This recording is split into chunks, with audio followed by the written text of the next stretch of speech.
Your mind will always default to the easiest available path unless you deliberately train it not to.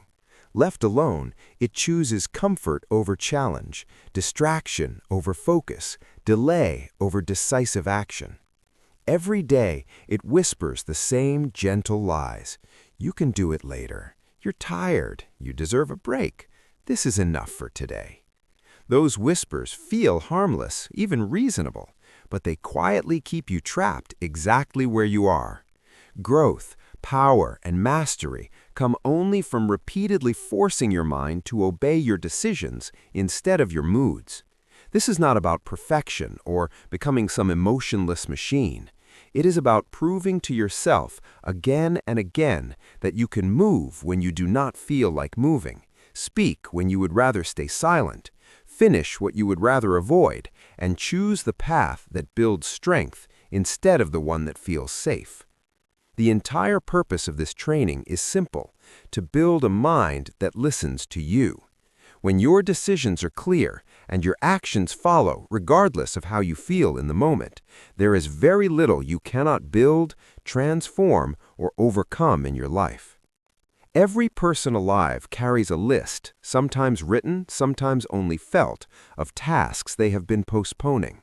It might be the uncomfortable phone call, the honest conversation you keep dodging, the project you know matters but never quite start, the exercise you promised yourself weeks ago, or the book you swore you would finish. These tasks sit on your desk, in your inbox, at the back of your mind. You move them from today's list to tomorrow's list, then to next week, then to someday. They drain more energy in avoidance than they would ever demand in execution. They steal your focus when you try to work and poison your rest when you try to relax. You are not exhausted from the tasks themselves. You are exhausted from carrying them. This is how human psychology works. Open loops in your life act like open tabs in your mind, constantly consuming mental bandwidth. Every time you see that undone thing and turn away, a small wave of guilt, stress, or frustration hits you. That tiny sting, repeated hundreds of times, slowly erodes your energy, your clarity, and your sense of control over your own life. The deeper damage of avoidance is not in the unfinished task, but in the message it sends to your own mind. Every time you know what you should do and still walk away from it, you are training your brain to believe that delay is acceptable, that excuses are more powerful than decisions, that comfort outranks progress. You teach yourself, silently but consistently, that your own word cannot be trusted. You say, "I'll do it today," and you don't. You promise yourself, "Tomorrow for sure," and tomorrow arrives looking exactly like yesterday. With each broken intention, self-respect weakens. Confidence does not crumble in one dramatic moment. It leaks away through hundreds of small avoidances. That is why successful, disciplined people live so differently. It is not that they never feel resistance or never feel like postponing things. It is that they have built the habit of walking directly into the very tasks most people run from. They close loops. They finish what they start. They understand that every avoided task is a weight, and every completed task is a brick in the foundation of unshakable self-trust. The first step in forcing yourself to finish what you avoid is brutal honesty. You cannot change what you refuse to see. You must stop pretending that the things you keep postponing aren't a big deal. If they were truly meaningless, they would not bother you. Sit down with a pen or a blank screen and name them: the call, the email, the debt you have not faced, the course you left half done, the room you never organized, the health decision you keep pushing away. Write them all. Do not soften the truth with vague phrases. Be precise. How long has each thing been following you? Weeks, months, years? As you list them, you may feel a surge of discomfort or even shame. That is good. That discomfort is awareness waking up. Most people never reach this point because they hide from themselves. They tell shallow stories: "I'm just busy," "It's not the right time," to avoid the pain of honesty. But without this moment of clear confrontation, discipline has nowhere to stand. Your progress begins the instant you stop lying to yourself about what you are avoiding and admit, without excuses, exactly where you have been running.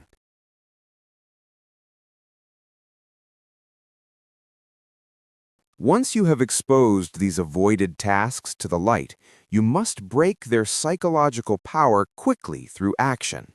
Not tomorrow, not later when you have more energy. Today. Choose one task, the one that weighs on you the most, or the one that has been haunting you the longest, and commit to completing it end to end. If it's a call, dial the number and finish the conversation. If it is a document, sit down and do not get up until it is done and sent. If it is a workout, complete the entire session you promised yourself, not the easier version your mind will propose. As you do this, pay attention to what happens inside you. Notice the shift as the task moves from haunting idea to completed fact. Feel the weight lifting from your shoulders. The sense of relief, of mental space opening, is not an accident. It is proof. Action ends anxiety. Avoidance multiplies it. Your brain learns from experience.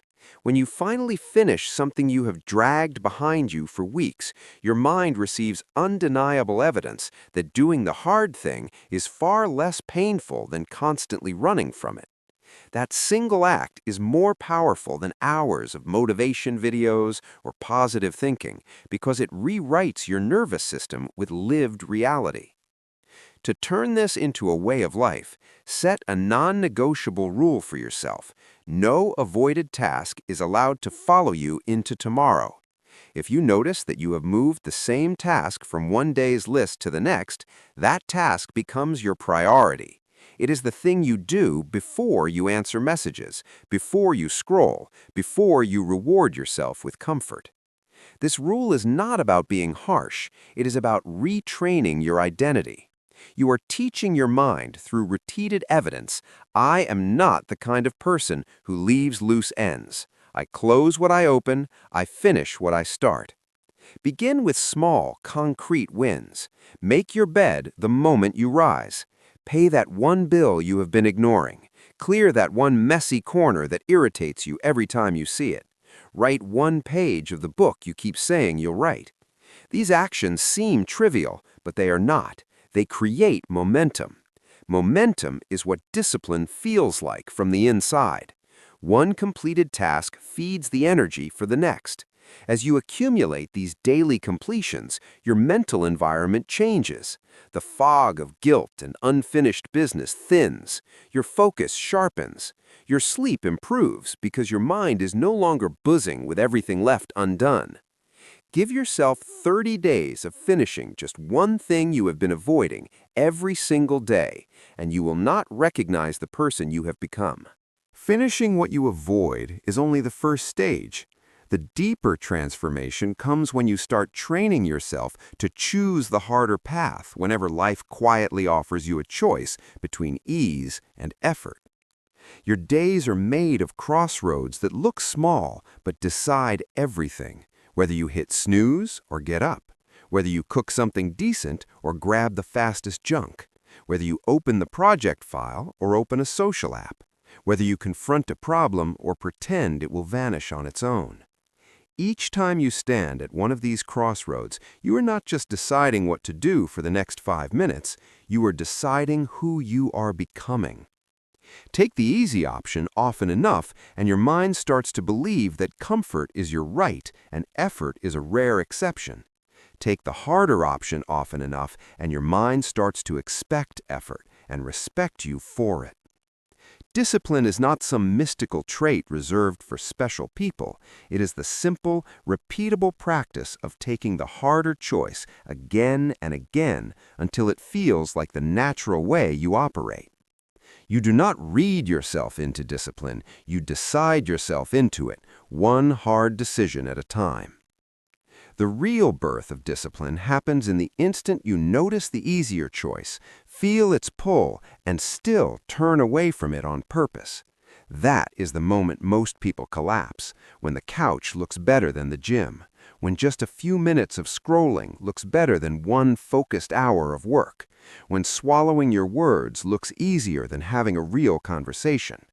If you surrender there, nothing changes. But if you hold your ground and move in the opposite direction, something powerful occurs. You take power back from your impulses. You prove that you are not a slave to mood, boredom, or fatigue. The first few times you do this, it feels unnatural, even painful. Your brain screams for the instant relief of the easy option. Accept that. The harder choice is supposed to feel hard at the beginning. That is why it builds strength. Yet notice what happens once you're in motion. Once you're 10 minutes into the workout, or deeply absorbed in the task, or fully engaged in the conversation, the resistance fades, the discomfort shrinks. You discover energy you thought you didn't have. You realize, again, that the hardest part was not the work itself, but the few seconds where you had to defy the whisper of comfort. Train yourself to win those few seconds, and you change the entire trajectory of your life. When you begin to consistently choose the harder option, you are not just changing individual days, you are engineering a new identity. Every difficult choice is like a vote cast for the person you want to become. Wake up when the alarm rings instead of slamming snooze, and you cast a vote for the version of you who is disciplined and awake to life. Step into a workout when your body begs for rest, and you cast a vote for the version of you who is strong and accountable. Sit down to work instead of sinking into mindless entertainment, and you cast a vote for the version of you who creates, builds, and advances. Alone, each vote seems small, almost trivial. But identity is not built in grand declarations. It is built in consistent demonstration.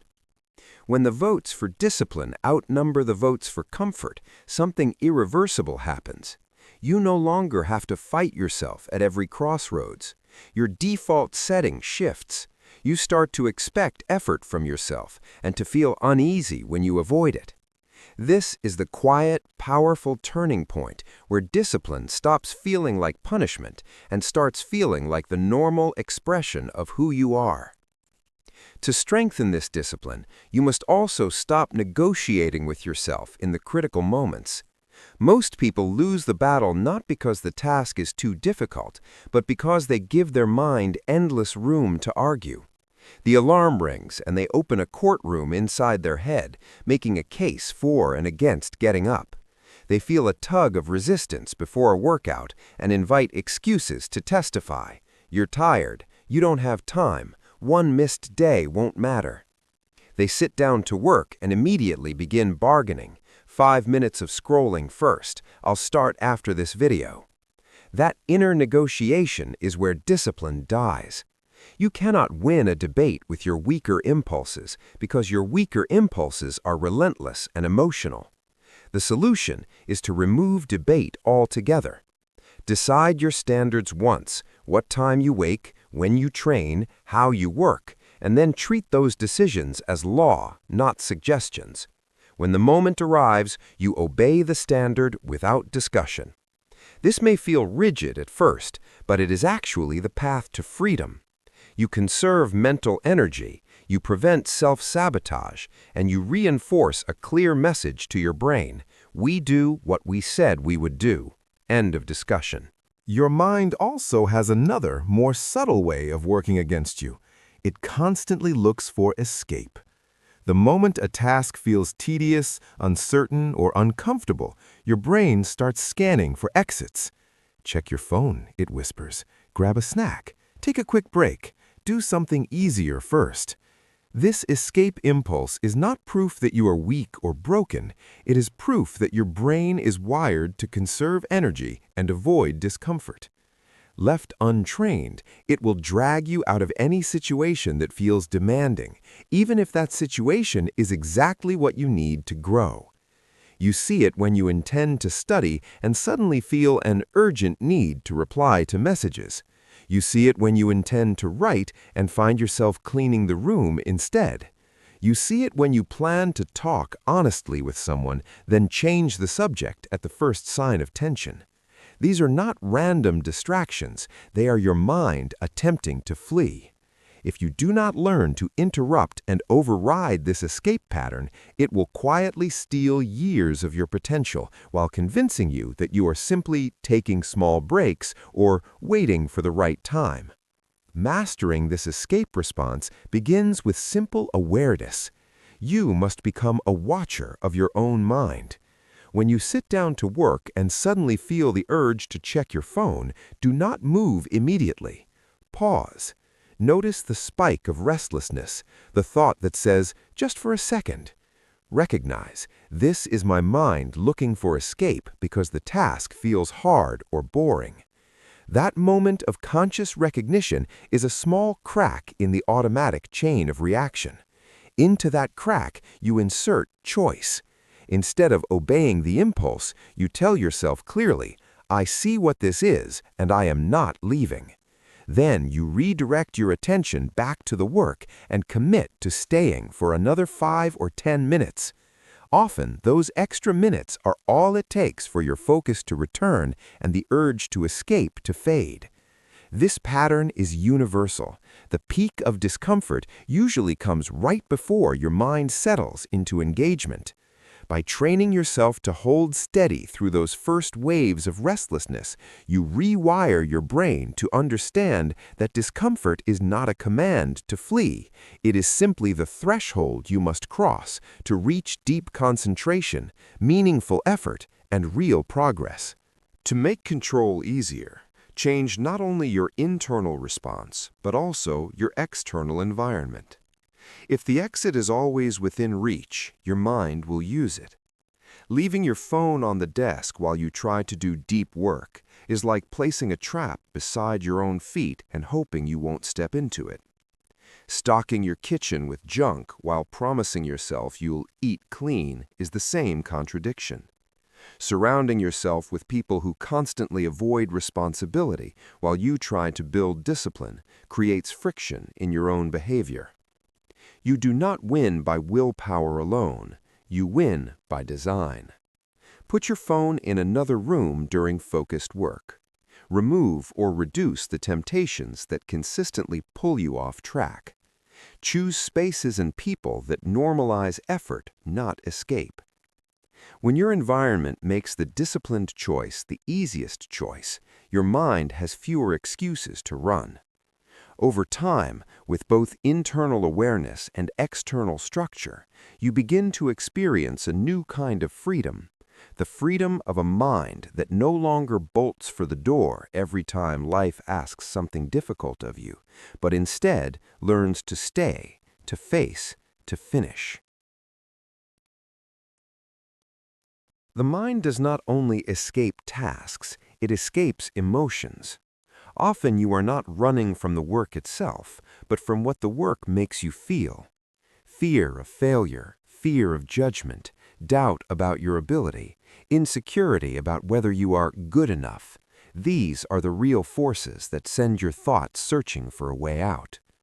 You sit down to write, and suddenly every sentence feels like proof that you are not talented. You think about starting a business and immediately imagine embarrassment if it fails. You consider having a difficult conversation and picture rejection, conflict, or humiliation. The brain reads those emotions as threats and pushes you toward avoidance. But emotions are not commands, they are signals. Fear means you are approaching something important. Doubt means you are stepping beyond your current proof. Insecurity means you are stretching into unfamiliar territory. When you let emotions dictate your behavior, you live a life designed by fear. When you let decisions dictate your behavior, emotions become background noise. The practice is simple, but not easy. Notice the fear, name it, and act anyway. Tell yourself, yes, I am afraid, and I am still doing this. Yes, I doubt myself, and I am still making this call. Yes, I feel exposed, and I am still stepping forward. Each time you act through the emotion, instead of waiting for it to vanish, you reduce its control. Over time, the same situations that once triggered panic become ordinary. Your nervous system adapts to the level of courage you repeatedly display. To hold this line consistently, you must anchor your actions in a powerful why. When your mind is hunting for escape, it conveniently forgets your reasons. It focuses on the discomfort of the moment and deletes the vision that made you start. You overcome this by deliberately bringing your reasons back into view whenever resistance rises. If you are training your body, remember the energy, health, and confidence you are building, not just the soreness of today's workout. If you are building your career, remember the freedom, stability, and impact you are pursuing, not just the difficulty of this hour's work. If you are working on your character, remember the pride of being someone you respect, not just the irritation of denying yourself an easy indulgence. Reason gives you leverage over emotion. Combine that with accountability, and your control becomes even stronger. Your mind loves secrecy when it plans to escape. It tells you that nobody will notice if you skip, delay, or quit. Break that secrecy. Write your commitments where you see them. Tell a friend, a mentor, or a partner what you will do today. Track your actions in a journal. As your promises become visible, the price of escape rises. You are no longer walking away in the dark. You are choosing between strengthening or weakening your own name, in your own eyes and in the eyes of those who watch you. That awareness pushes you back into alignment when you are tempted to drift. This brings us directly to one of the hardest but most important truths. You must do the work even when your feelings are actively fighting against it. There will be mornings when you wake up heavy, when your body feels slow and your mind feels clouded. There will be afternoons when motivation dies, evenings when you feel discouraged, uninspired, or numb. If your behavior is attached to your emotional weather, your life will be chaotic. You will have productive days when everything feels right, then long stretches of delay when it does not. The strongest people are not those who feel motivated every day. They are the ones who have separated their decisions from their emotions. They decided in advance what matters, and they show up for it regardless of mood. Think of the athlete who trains when sore, when tired, when the crowd is gone. Think of the professional who delivers under pressure, under doubt, under stress. Think of any person you admire for consistency. Their secret is not endless enthusiasm, but relentless follow-through. When your feelings scream, "not today," that is precisely when the test begins. If you can move your hands, your feet, your voice, while your emotions are resisting, you are forging a level of internal power that most people never touch. Every time you work through emotional resistance, you are telling your subconscious, "Feelings do not decide my future. My commitments do." To make this workable in daily life, shrink the gap between feeling and action with small, non-negotiable starts. On days when you feel empty, telling yourself you must conquer the entire mountain will only intensify resistance. Instead, command yourself to take the first small step, no matter how you feel. 5 minutes of focused work, 10 minutes of movement, 1 page written, 1 phone call made. You are not negotiating with your emotions about finishing everything. You are simply refusing to let them stop you from beginning. Once you start, several things happen. First, you break the psychological wall of dread that surrounds the task. Second, you often discover that your emotions shift as you move. What felt impossible from the couch feels manageable at the desk. Third, you build another piece of evidence that you can act without waiting for perfect conditions inside you. Supporting this, create rituals that bypass internal debate. The same way brushing your teeth is not a question, your key habits should become automatic triggers. At a certain time, you sit at your workspace. At a certain time, you put on your training shoes. At a certain time, you open the book or the notebook. Do it whether you feel powerful or weak.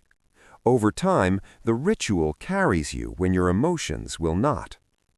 And as you keep honoring these small, steady actions in the face of fluctuating feelings, you will feel something remarkable begin to grow inside you. A deep, calm confidence that does not depend on mood. It comes from knowing that whatever your emotions do, you will still do what must be done. While you learn to act despite feelings, you must also train your mind to stay steady under real stress. Stress is not an optional guest in life, it is a constant resident. It appears in deadlines, financial pressure, difficult relationships, uncertainty, and unexpected crises.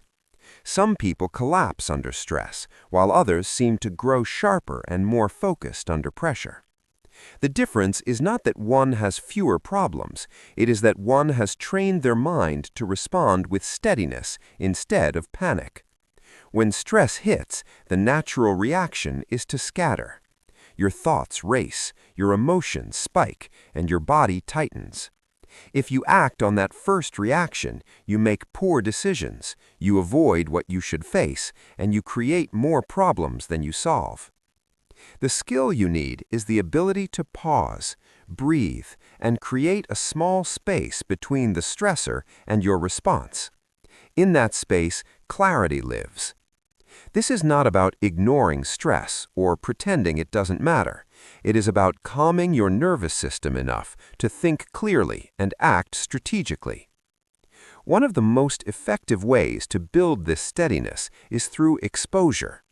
You must deliberately place yourself in situations that stretch you, in manageable doses. If you avoid every stressful situation, you never build the resilience to handle larger ones.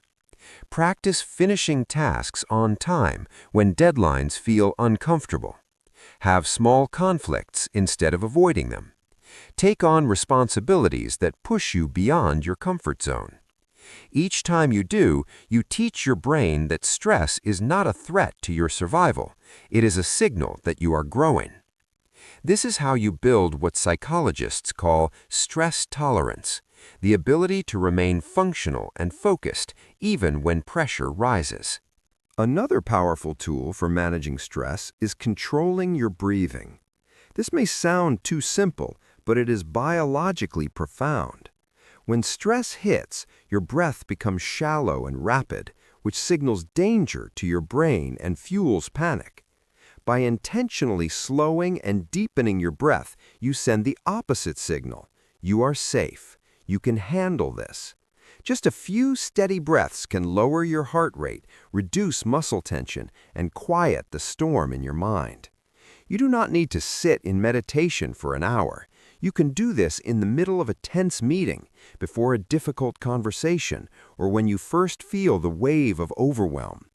The goal is not to escape the stress, but to calm your body so your mind can work. Once your nervous system is regulated, you can look at the situation clearly and choose your next step instead of reacting blindly.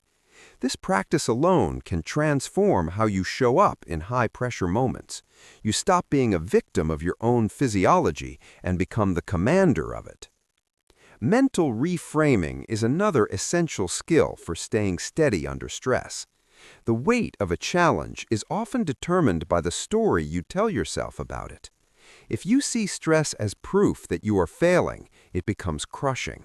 If you see it as evidence that you are being tested and strengthened, it becomes manageable. This is not positive thinking, it is perspective shifting. Remind yourself that pressure is a normal part of growth. Every person who has ever achieved something meaningful has felt the weight of uncertainty and responsibility. You are not being punished, you are being prepared. When you feel overwhelmed, ask yourself, what is this stress teaching me? Where is it pointing to a place where I need to grow?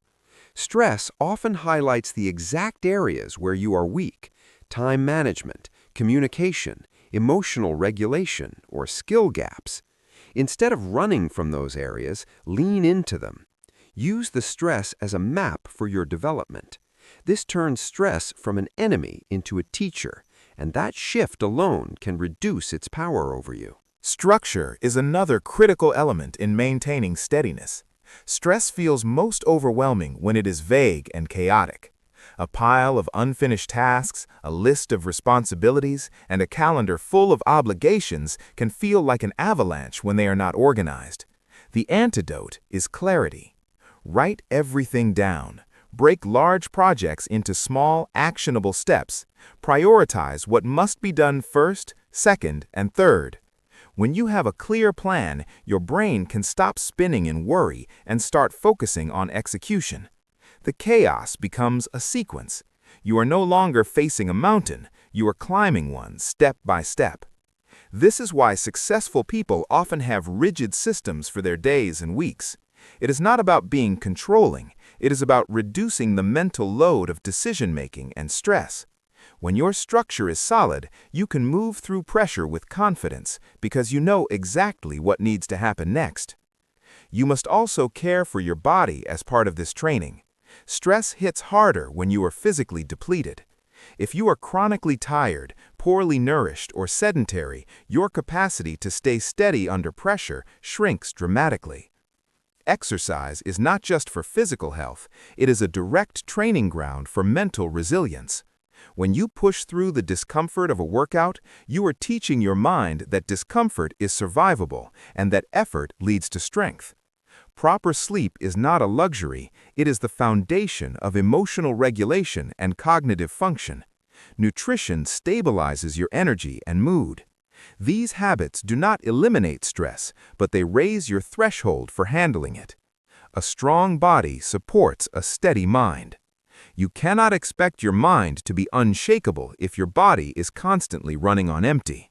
Treat your physical well-being as a non-negotiable part of your discipline, and you will find yourself able to handle pressures that would have broken you before. Finally, practice detachment.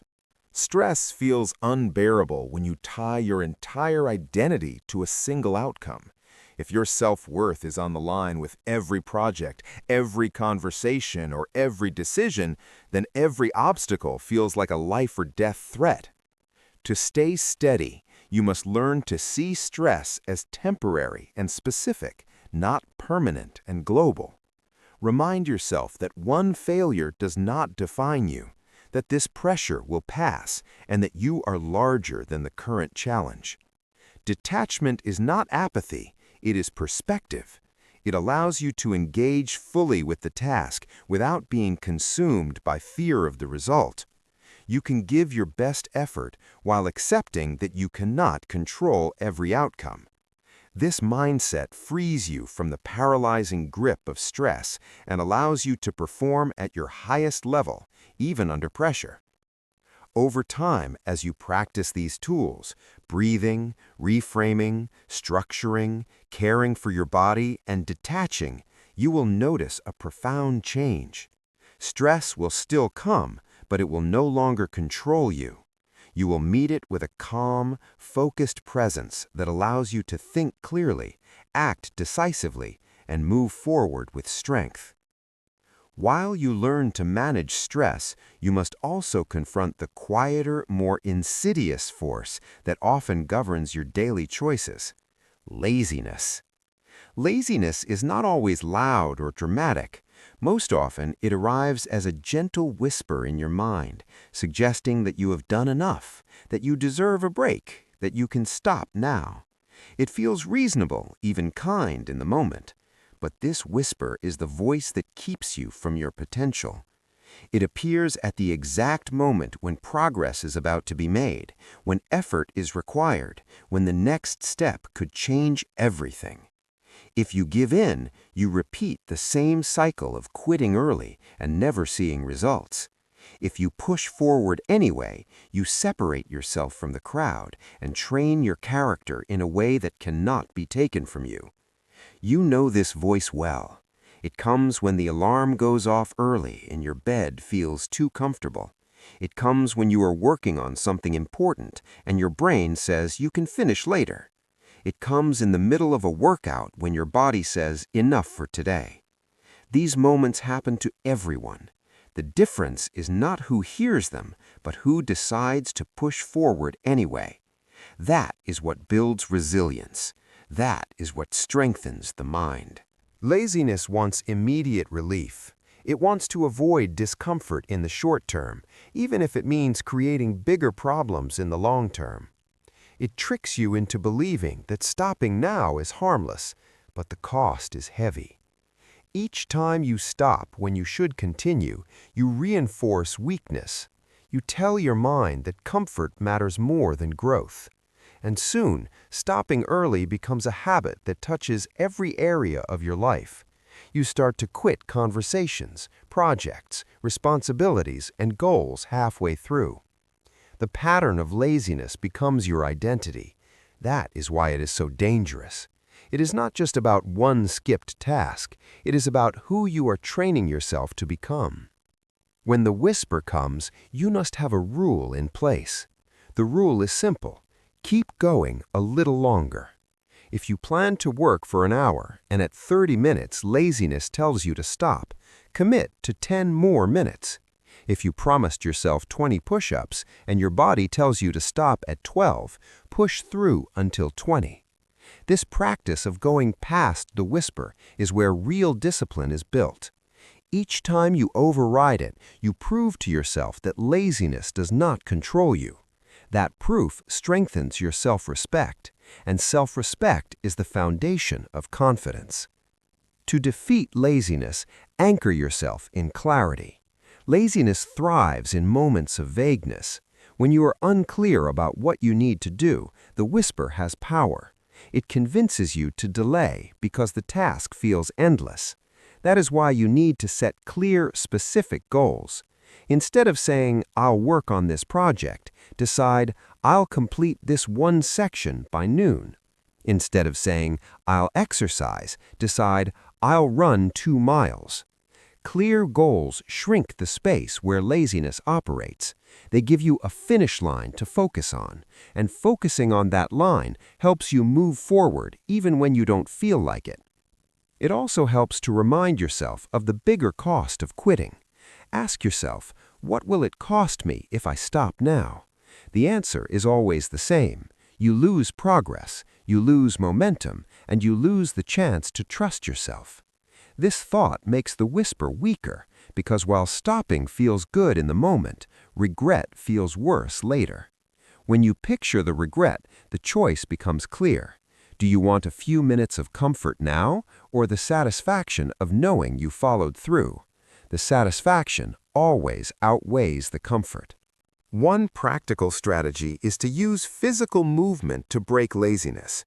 When your energy dips, your mind starts searching for reasons to stop. If you respond by moving your body, standing up, stretching, changing posture, you create a surge of energy that can carry you past the urge to quit.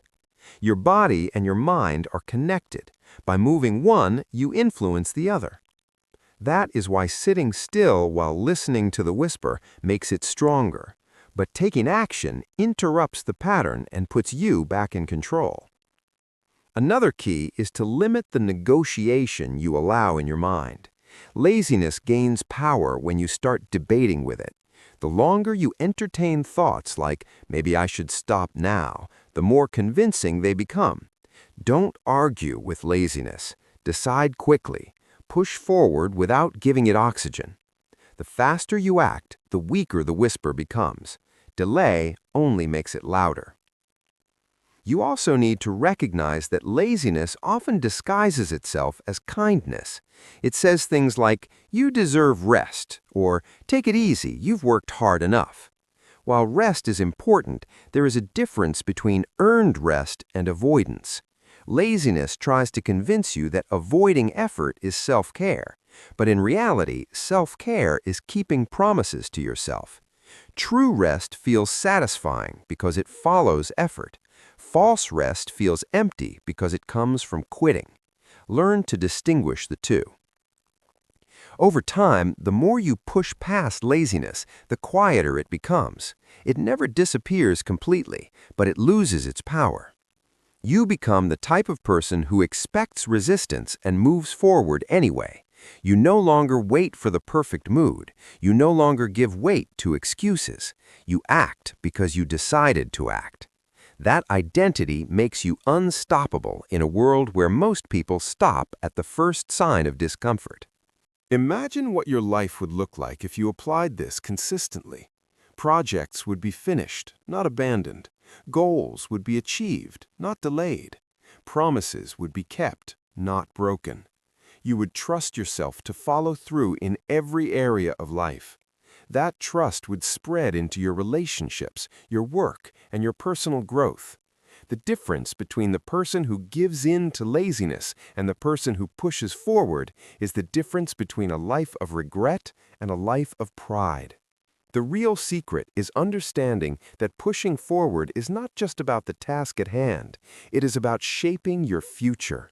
Each time you defeat laziness, you build momentum that carries into tomorrow. Each time you give in, you steal momentum from your future self. Think about that. The decision you make in the next 5 minutes is not small. It determines who you will be tomorrow. That is why discipline feels so powerful.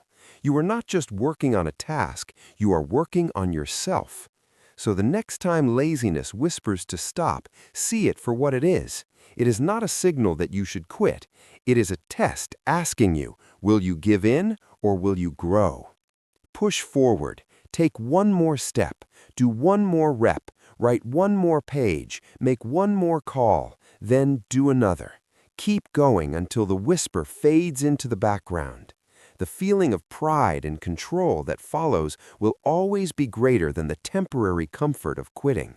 This is how you build a disciplined life, by pushing forward, not once, but over and over, until it becomes your normal response. While you learn to push through laziness and manage stress, you must also win over your mind by sticking to simple promises. Your mind is always watching what you do. Every time you make a promise to yourself, even the smallest one, your brain records whether you keep it or whether you break it. This is how self-respect is built or destroyed.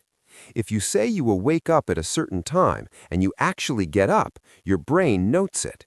If you say you will drink more water today and you follow through, your brain trusts you a little more. If you promise to finish a task before the day ends and you actually complete it, your brain learns that you are reliable. On the other hand, when you say one thing and do another, your mind starts to doubt you. It learns that your words don't mean much. And once that happens, you weaken your own confidence, because deep down you know you cannot count on yourself. The way to win over your mind is not through grand declarations or dramatic goals, but through simple promises you keep. Small commitments done consistently are far more powerful than huge ambitions that never materialize. If you want to rebuild trust with yourself, start with something realistic. Promise to make your bed each morning and keep it. Promise to read 10 pages of a book and do it. Promise to walk for 15 minutes and follow through.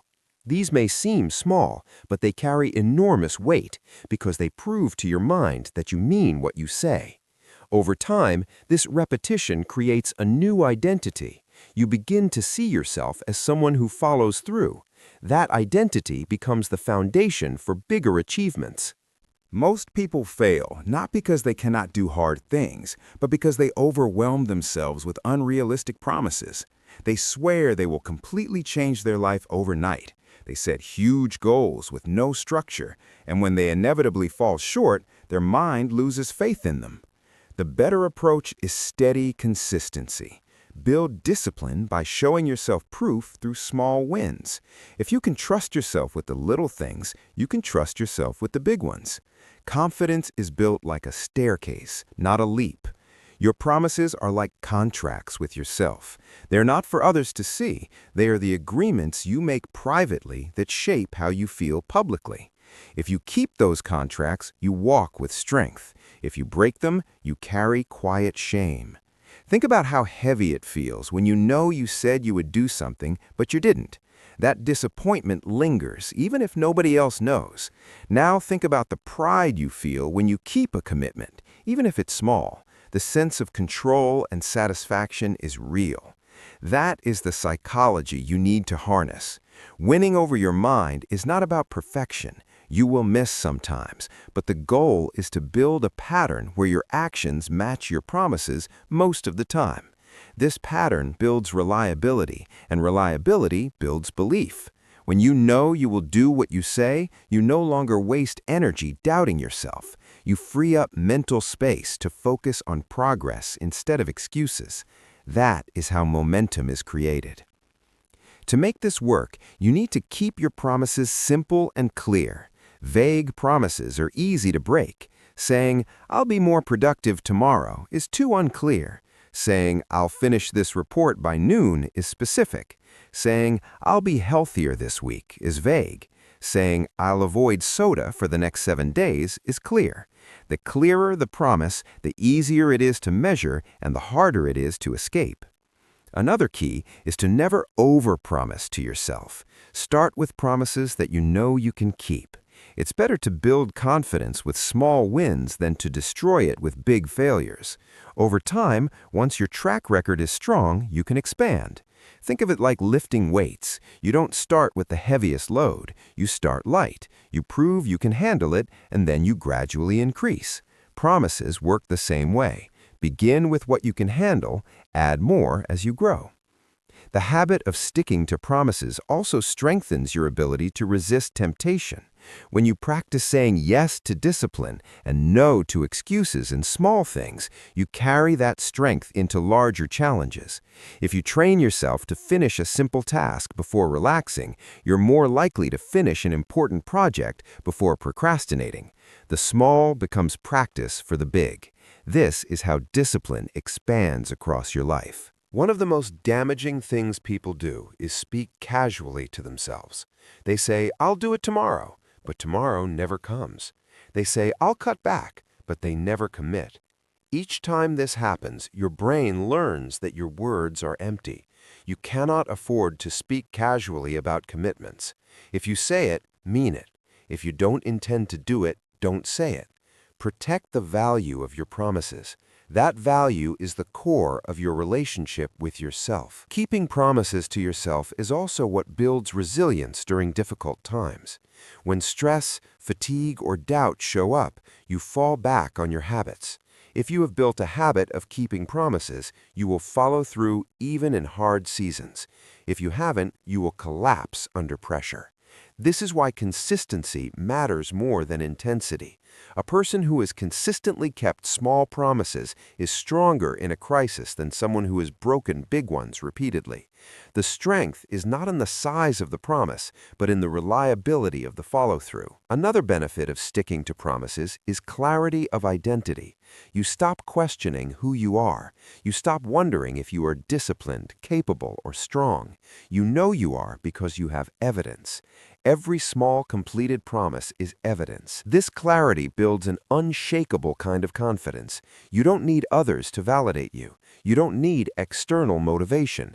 You have proof inside yourself. That proof is what allows you to face bigger challenges without hesitation. To apply this practically, create a short list of non-negotiables each day. Keep it simple. 3 to 5 small promises that you will keep no matter what. These promises should not depend on motivation, mood, or circumstance. They are daily disciplines that ground you. It might be drinking a set amount of water, writing for 15 minutes, or making your bed. Over time, these daily victories accumulate into a lifestyle of reliability. You don't need to announce them to the world. They are private victories that shape your character. One more thing to understand is that your mind does not forget. If you break promises too often, your brain will remind you of your past failures. This creates hesitation and self-doubt when you face new challenges. On the other hand, if you keep promises consistently, your brain reminds you of your past victories. This creates confidence when you face new challenges. The past either weighs you down or lifts you up, depending on the pattern you have created. That is why today matters. What you do today shapes the story your brain tells you tomorrow. You will notice that as you build this habit, your standards rise. You will no longer tolerate excuses from yourself. You will no longer accept half-finished efforts. You will expect reliability because you have proven it to yourself.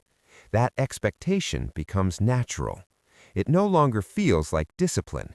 It feels like who you are. That is when you know you have won over your mind. You no longer fight with it. You simply act in alignment with the person you have trained yourself to be. The long-term reward of this practice is freedom. Freedom from guilt, from regret, from broken promises. Freedom to trust yourself fully. Freedom to take on challenges knowing you won't back down. That freedom is priceless. It changes how you walk into a room, how you approach opportunities, and how you handle setbacks.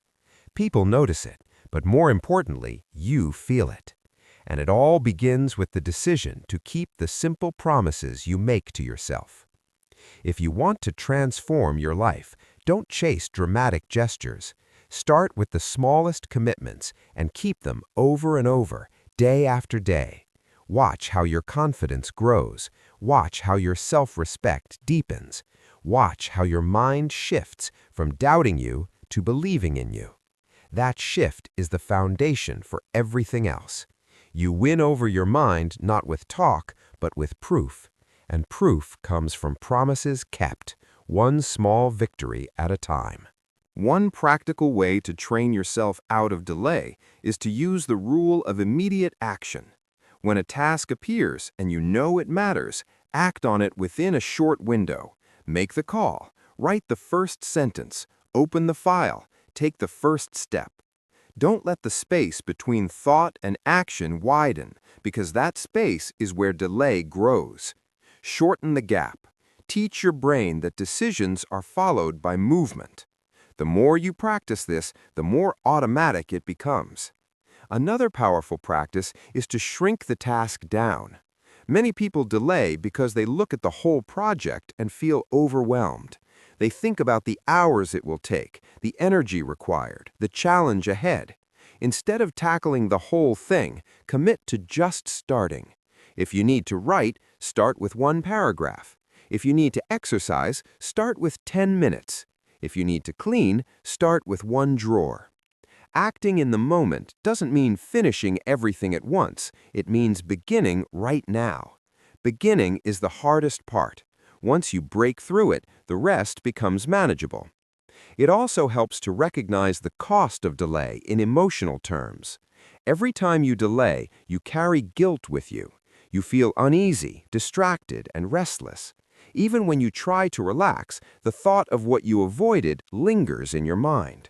That mental weight drains more energy than the task itself. Acting in the moment frees you from that burden.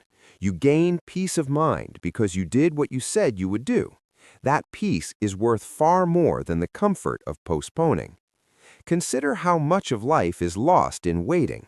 People wait for the perfect time to start their fitness journey, the perfect conditions to start a business, the perfect moment to speak up, the perfect day to change habits. That perfect moment never arrives. What happens instead is years of delay, years of excuses, years of opportunities slipping away. Acting in the moment may not feel perfect, but it creates progress. Progress is messy, uncomfortable, and uncertain, but it is real. Delay gives you nothing but regret. Another important skill is learning to separate thinking from doing. Too much time is spent analyzing, planning, and considering without acting. Planning has value, but overthinking is just another form of delay. When you catch yourself going in circles, remind yourself that clarity comes from execution. You don't need to know every step before you start. You just need to know the first one and take it. Acting in the moment reveals the next step. Waiting only keeps you stuck. Environment plays a role in this as well. If your surroundings are full of distractions, delay becomes easier.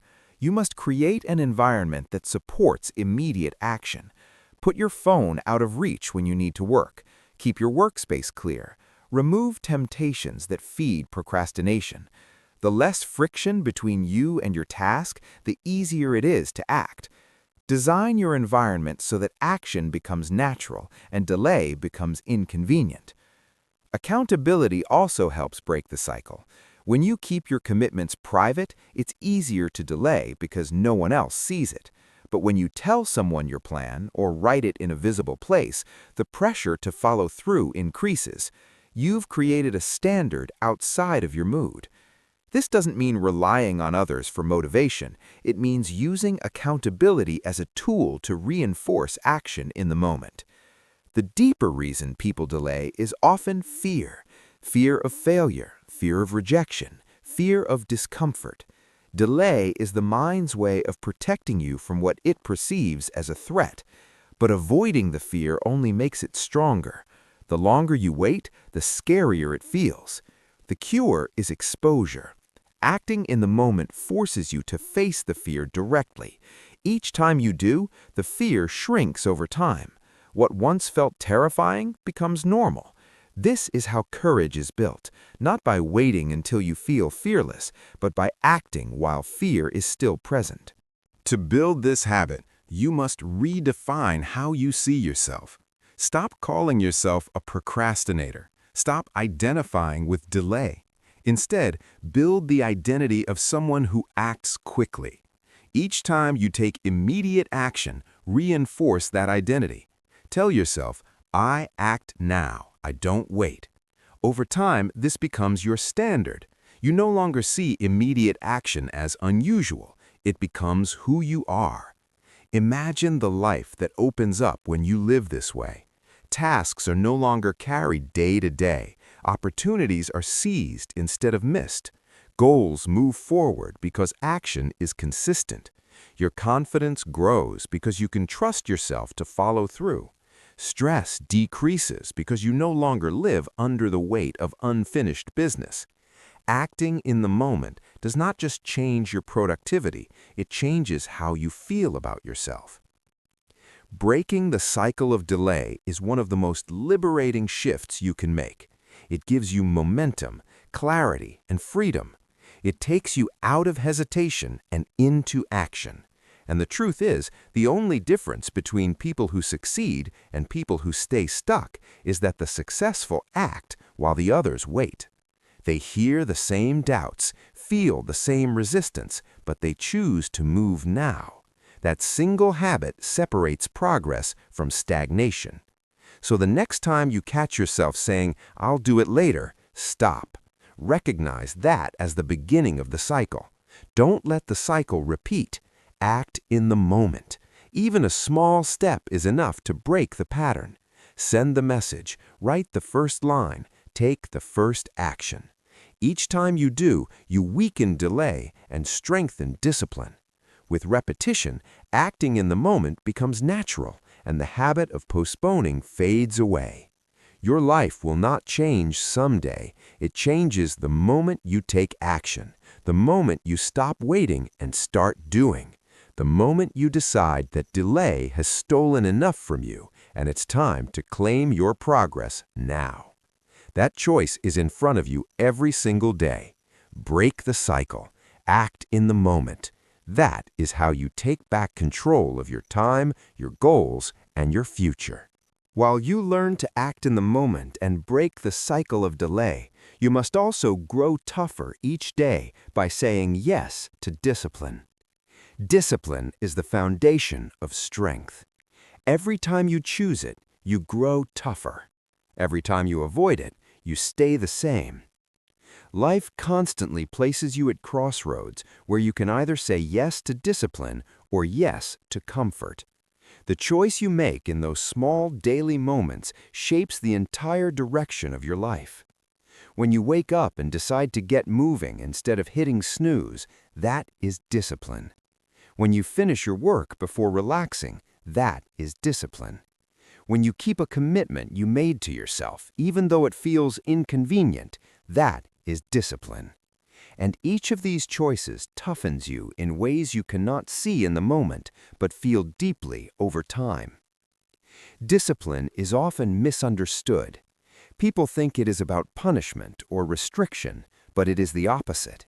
Discipline is the pathway to freedom. It is the tool that allows you to live with self-respect. Without discipline, you become a prisoner of your impulses. You eat when you shouldn't. You quit when it gets hard. You delay what you know matters, and you end up controlled by weakness instead of strength. With discipline, you become free because you can trust yourself. You know you will follow through. You know you will do what must be done. That self-trust is what builds toughness. Toughness is not something you were born with. It is created every time you say yes to discipline, when it would be easier to quit.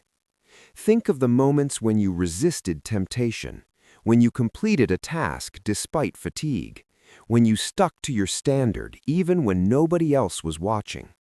Those are the bricks that build resilience, and the more often you practice it, the tougher you become. What once felt impossible becomes normal. What once broke you no longer has power. Discipline hardens your character into something unshakable. The challenge is that discipline rarely feels good at the start. It demands effort when your feelings want comfort. It asks for consistency when your mind wants variety. It requires commitment when your emotions are uncertain. But this is exactly why it builds toughness. Comfort does not shape you. Resistance does. Growth happens in the moments when you choose the harder road instead of the easy one. The reward is not only the result of the action, it is the strength you gain from doing it. Saying yes to discipline doesn't always mean huge sacrifices. It often means small, repeated actions that accumulate. Waking up on time, exercising when planned, eating responsibly, keeping promises, staying focused. None of these actions are dramatic in isolation, but practiced daily, they add up to an iron-like toughness. They transform how you see yourself. You stop thinking of discipline as something painful and start seeing it as who you are. And when that shift happens, you no longer fight against it, you embrace it. You need to also recognize the role discipline plays when life becomes unpredictable. Stress, challenges, and setbacks will always come. If you haven't built discipline beforehand, you will fold under pressure. But if you have trained yourself daily, you will be steady when storms arrive.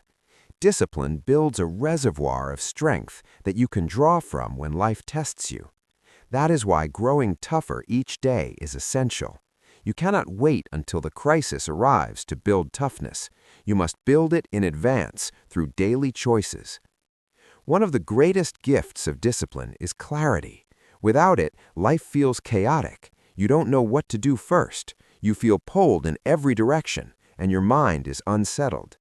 Discipline cuts through that chaos by giving you structure. You know what must be done, and you do it regardless of mood. That clarity itself builds toughness because it eliminates the endless negotiation with yourself. You stop wasting energy debating whether to act. You simply act. And that decisiveness strengthens you every single day. To live with discipline, you must create standards and honor them. Standards are the rules you set for yourself that define how you operate. For example, you might set a standard that you never miss a workout you scheduled, that you finish work before entertainment, that you don't break commitments once they are made. These standards act as boundaries for your behavior. Each time you honor them, you build toughness. Each time you break them, you weaken yourself. The difference between strong people and weak people often comes down to who keeps their standards and who makes exceptions for their emotion. Another critical aspect is to stop romanticizing motivation. Motivation is unreliable. It comes and goes depending on mood, energy, and circumstances. If you wait for it, you will waste most of your life waiting. Discipline removes the need for motivation. It says, I will do this because I decided to, not because I feel like it. That shift is what makes you tougher. Anyone can act when they feel inspired. Few can act when they don't. Toughness is choosing discipline without needing motivation to hold your hand. Think about the long-term impact. A person who says yes to discipline daily is a completely different person after 1 year, 5 years, or 10 years. They have sharper focus, stronger habits, more resilience, and deeper confidence. They've trained themselves to act even when conditions are not favorable. They've built a track record of reliability. On the other hand, a person who says no to discipline daily becomes weaker over time. They lose trust in themselves. They live with regret and frustration. Their toughness fades because they never gave themselves the chance to grow. It is also important to understand that discipline is not about perfection. You will stumble. You will break promises sometimes. The key is to get back on track quickly. Toughness is not about never falling. It is about never staying down. Each time you return to discipline after a slip, you build even more strength. You prove to yourself that failure is not the end. It is just part of the process. This resilience is what makes you unshakable over time. One way to train toughness is to deliberately add challenges into your day. Take the stairs instead of the elevator. Wake up earlier than necessary. Do an extra set when you exercise. Resist an unnecessary indulgence. These small acts of self-discipline may seem insignificant, but they build a mindset that embraces difficulty instead of avoiding it. The more you seek out small challenges, the more prepared you are for larger ones. You are teaching your brain that growth comes from leaning into effort, not running from it. Another way is to track your progress. Write down each time you say yes to discipline. Build a record of your victories. When doubt creeps in, you can look back at that record as proof of your toughness. This proof matters. It reminds you that you are not weak, that you have already shown strength, and that you can do it again. Seeing progress builds confidence, and confidence fuels further discipline. The daily practice of discipline also strengthens your ability to resist external pressures. The world constantly tempts you with distractions, quick fixes, and shortcuts. Without discipline, you are vulnerable to all of them. With discipline, you say no easily because you are already committed to something great. You grow tougher not only against your own impulses, but against the pressures of the world around you. That kind of toughness makes you stand out. It makes you reliable in a society where most people quit early. Imagine the pride of looking at yourself in the mirror, knowing that you can trust your own decisions. That pride is not built from easy days. It is built from disciplined days. From the mornings you didn't want to rise but did. From the tasks you didn't want to complete but finished. From the temptations you didn't want to resist but overcame. Each of those victories is invisible to the world, but they are powerful to you. They shape how you carry yourself. They shape how you speak, how you work, how you lead. That is the gift of discipline. While you learn to grow tougher through discipline, you must also strengthen your mind by showing action controls your life. Your mind becomes stronger when you stop letting thoughts and feelings run the show and start proving through consistent action that you are in charge. Too many people spend their lives in their head, planning, dreaming, and overthinking, while never building the habit of following through.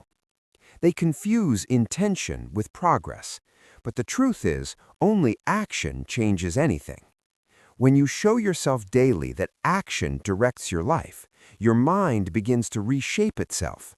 It learns that your decisions are not just ideas, but commands that must be honored. That is how mental strength is created, not through endless reflection, but through repeated action that reinforces who you are becoming. When you allow hesitation to control you, your mind grows weaker.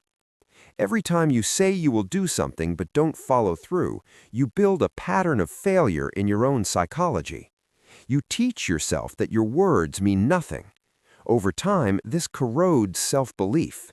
You stop trusting yourself, and when you don't trust yourself, you doubt everything you attempt. The opposite happens when you act.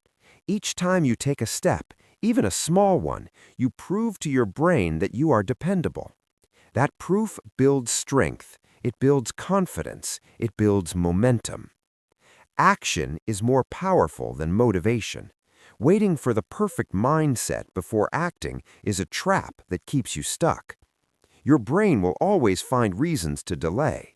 If you want to strengthen your mind, you must flip the script. Act first. Let your feelings catch up later. Once you begin, resistance fades.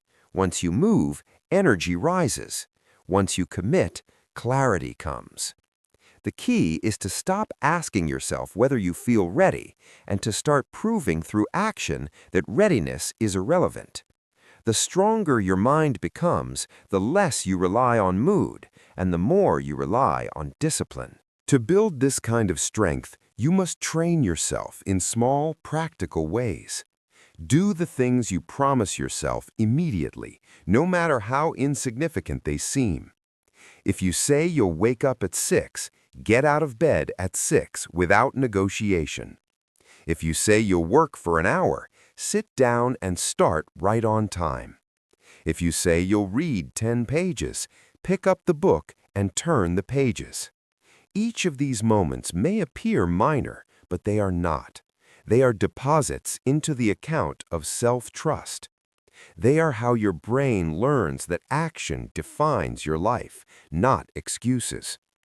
The reason this works is because your mind is always seeking evidence. It constantly asks, can I rely on myself? When you act, you provide a yes. When you hesitate, you provide a no. The more yeses you give, the stronger your mind becomes. You no longer waste time doubting. You know you can handle challenges because you've built the proof through action after action. This is how ordinary people create extraordinary strength, not by waiting for courage, but by repeatedly proving through action that they are capable. Consider how many problems in life are made worse by delay. A task left unfinished grows heavier the longer it waits.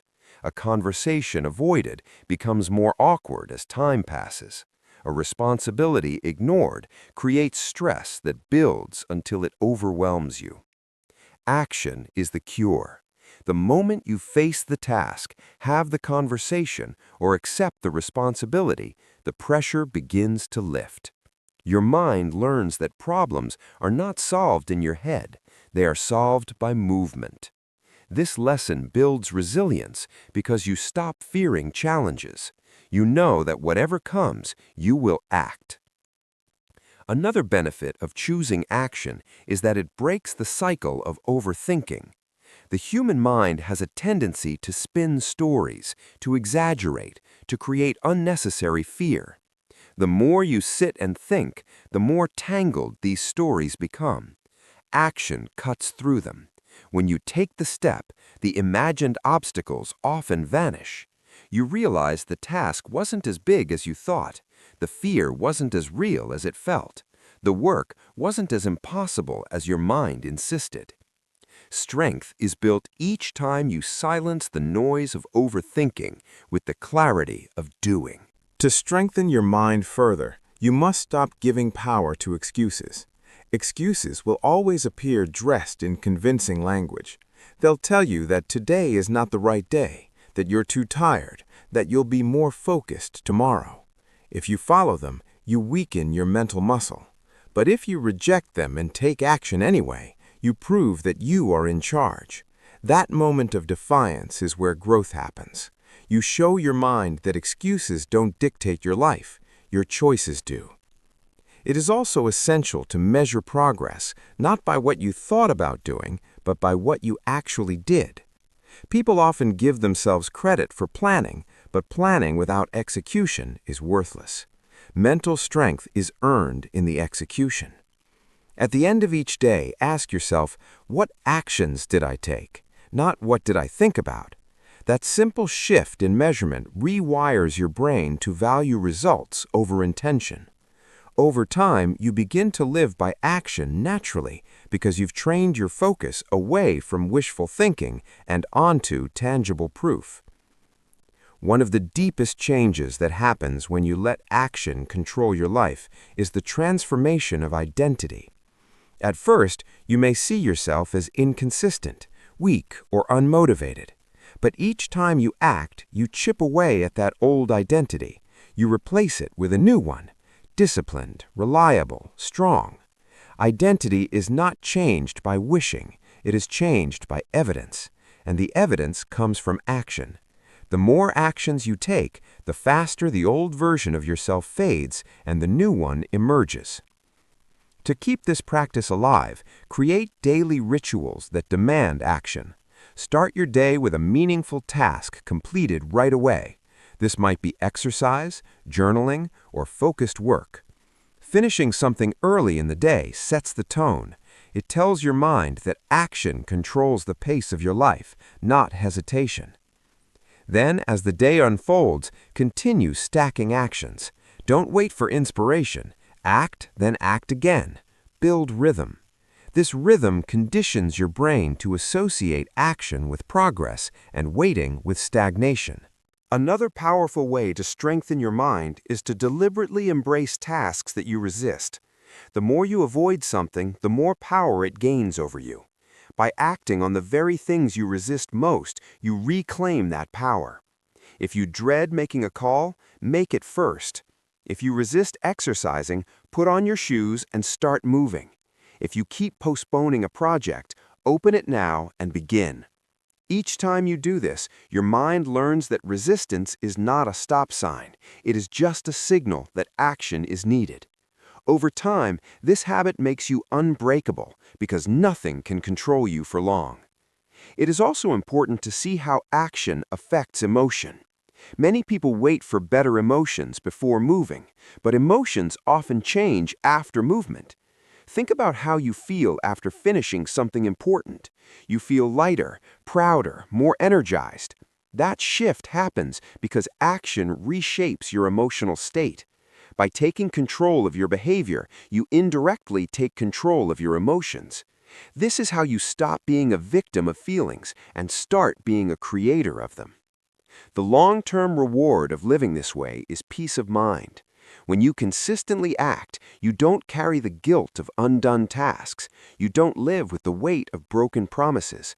You end your days with satisfaction instead of regret. That peace strengthens your mind further because it removes the constant drain of self-disappointment. It creates a cycle where action fuels strength and strength fuels more action. Of course, building this habit is not easy. You will face resistance, setbacks, and failures. But each time you return to action after a slip, you become stronger. The ability to restart quickly is part of mental toughness. It shows your mind that mistakes don't define you. Your return to action does. This resilience is what separates those who keep growing from those who quit. Imagine yourself a year from now living with this standard. Instead of hesitating, you act. Instead of waiting, you begin. Instead of doubting, you do. Your life looks completely different because the gap between decision and action has closed. You no longer waste energy in the cycle of delay and regret. You live by proof.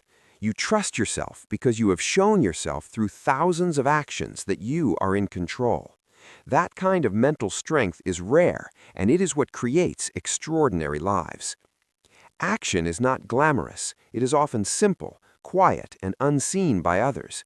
But it is the single most powerful tool you have to strengthen your mind. Every choice to act, no matter how small, is a training session. Every step taken builds the muscle of discipline. Every moment you show yourself that action decides your life is a victory that shapes your future. And if you keep practicing this day after day, your mind will become unshakable. So stop waiting for clarity, for motivation, for the perfect plan. None of those build strength.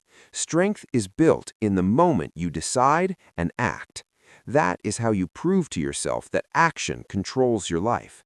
That is how you gain freedom from hesitation. That is how you create a mind that is tough, reliable, and capable of carrying you to the life you want.